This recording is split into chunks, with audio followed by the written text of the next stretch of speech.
everyone, it's Sarah from Nova Scotia. I'm going to do a marble pour today with this marble that my nephew gave me when he was probably about 3. I'm sure he doesn't remember, and I've kept it safe all this time, and I definitely will wash it after this, but I'm going to use this because this is all I have.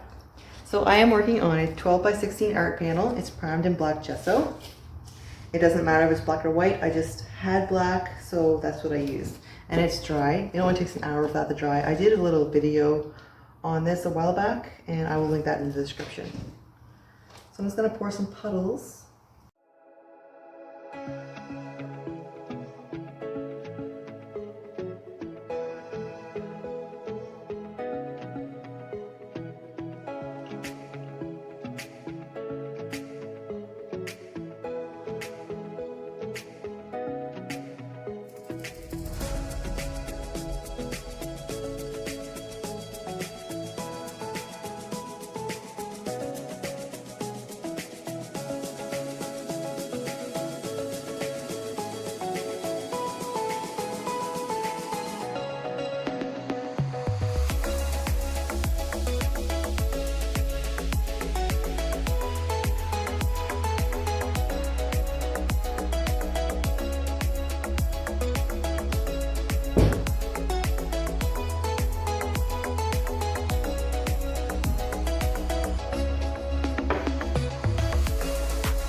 Okay, let's have a look.